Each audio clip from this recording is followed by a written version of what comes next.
Hello everyone, welcome back to the channel.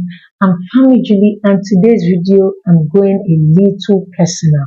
So I'll be sharing a story with you on agriculture business generally and what I would have done differently now that I'm starting again. I'm going to share my biggest mistake in agriculture business and the lessons I learned from it because I want you to avoid making the same mistake. If you're just starting out or even already running a business in agriculture, this video is for you. This video will save you time, money, and frustration. Few years back when I started my agriculture business, this is a story I've shared often. I'm going to share it again. Few years back when I wanted to quit my 9 to 5 job to start agriculture business, I've read a lot of articles, I've watched a lot of YouTube videos. In fact, I've attended conferences on agriculture and agriculture business. Nobody was actually telling us what we would face on field. Everybody was just telling us, oh, once you start cassava farming, in the next 2 to 3 months, and all those words were so sweet that I decided to quit my 9 to 5 and I went into farming. I saved up all my money. I moved to Ibadan. And the very first step the very first move I made a huge mistake starting from the land. So then when I started, they still used to lease an acre of land 5,000 naira, unlike now. Some even lease it for you 3,000 naira. But the hand I fell into when I slept, the hand I fell into collected 30,000 naira from me for 4 plots of land because I did not really understand how to measure an acre. There is 6 plots that makes an acre. I paid, and then it has not been clear. It was thick bush. If I had known, I shouldn't have collected it. I collected 30,000 naira and I paid for 2 years. Something I could have paid maybe 6,000 naira, or at most, I would have paid 10,000 naira. I paid 60,000 naira. That was the first thing because I didn't have the right knowledge. I didn't have people telling us that you will lease land for 5,000 naira. Everybody was just sugarcoating that you make 10 million naira. Anyways, away from that, I went to Naira land. If you know Naira land, I read that cassava will give you money, pepper will give you money, and I got all of them and I started planting. In the process of planting, when we first did our harvest, I took it to the market.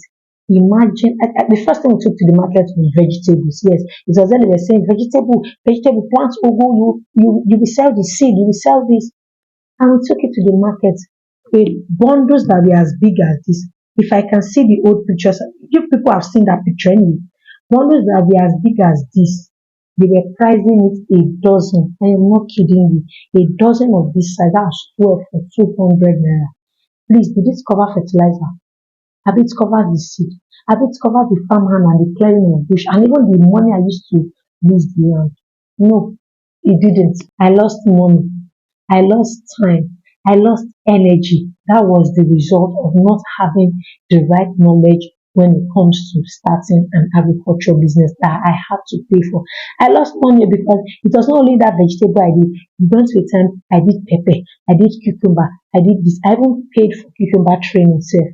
But I still lost money because the people that I met were not giving me the right knowledge I needed to scale down my family business. Even to understand how it works, nobody was saying it. And honestly, that was the most discouraging feeling I've ever had as an entrepreneur. You know, when you've wasted all your money that, okay, this thing has to work, you've quit your job, do I want to go back to my 9 to 5? No. So I had to make it work. I had to start learning again from scratch. And one thing I learned from that scenario or from that my experience was clarity and planning matters more than enthusiasm. When you're anxious, what to do.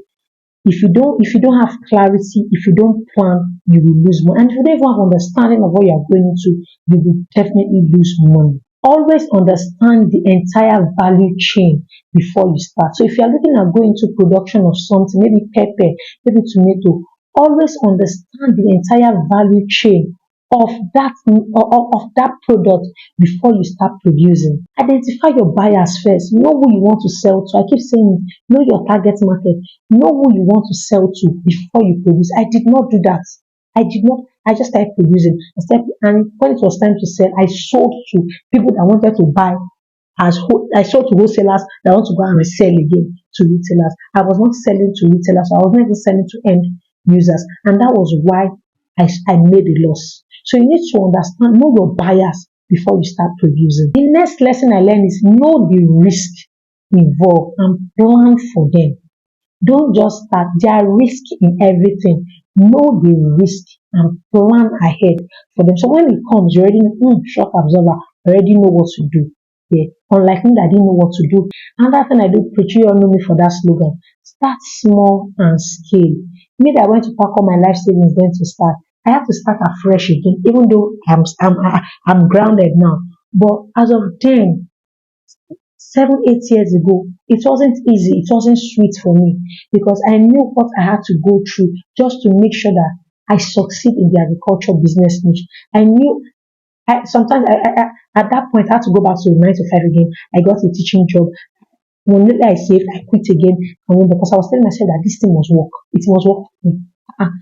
But it took a lot of sweat because I did not understand some things that should be in place before I start farming. So if I were to start today, what would I do differently? This is for people that want to start again or you've made mistake or you just want to start afresh. I will conduct a market research.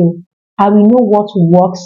I will know the pricing. I will know the supply. The supply is the supply higher than the demand, or is the demand higher than the supply? I will understand competitors. Do we have people that are selling to supermarkets, or do we have people that are selling to non-self market, or do we have people that are selling different markets? And what is the price like? I will understand it before I start again. The next one is I'm going to map up the value chain of whatever I am doing. Production, okay. I want to plant pepper. The planting is the production. What of the value addition, the value chain? What can I, if this price does not go, what can I convert it into? Okay, dry pepper, pepper flakes, all of that like that. Okay, trading, how do I sell it? How do I retail it? You need to understand all those aspects. Another thing I'm going to do is I'm going to build relationship with the buyers, the market first, people that I want to sell to. I'm going to go to the market. I've taught us how we can do market research.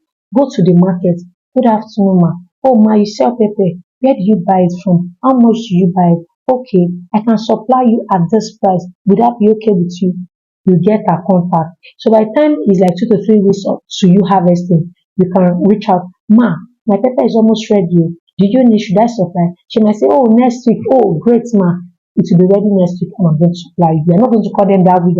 No, you call them like few weeks ahead and they will tell you when you should supply. You've gotten your market. I'm telling this thing for free because if I tell you what it cost me to know all this, you people know the story now. Another thing I would do differently is to track my expenses.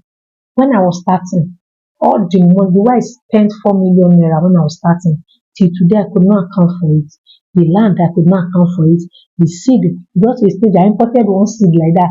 I cannot account for that money, and it is very bad. So another thing I'm going to do differently now is to track all my expenses, keep a record, input, output, understand where every penny goes so that I can track how I'm going to make my money back. By following this step, I will reduce risk, I will protect my capital, and it will increase my chances of making huge profits. It's more smarter approach than just rushing. No, Cucumber is profitable now. You did not do all this research. You put your money and you lose your money. So, like I said, clarity is better than enthusiasm.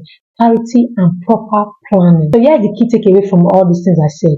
Don't let excitement to start cloud your strategy because strategy is what will take you far. Is what will make you scale or make profit from farming. But if you let passion alone cannot do it. And that was what was killing me. Then I was passionate. I want to go into farming. I'm passionate. I want to make money. I'm passionate. Passion did not give me the money. It was when I calmed down and I followed a plan, created a plan, put strategy in place. That is when I started making money for my farm. And that's when I knew that okay, there's long-term crop, there's short-term crop, there's mid-term crop. I did not think about those ones when I was starting. So take your time. Don't let overexcitement cloud your strategy. I hope this my story helps you avoid the same mistakes that I made and gives you a clear framework for starting or improving your agriculture business. If you found this video helpful, give it a thumbs up, like, share to people that might need it. Don't forget to subscribe to the channel because more valuable content will be coming out. Let me know what you learned in the comment section. Ask me your question and I'm definitely going to reply you. All right.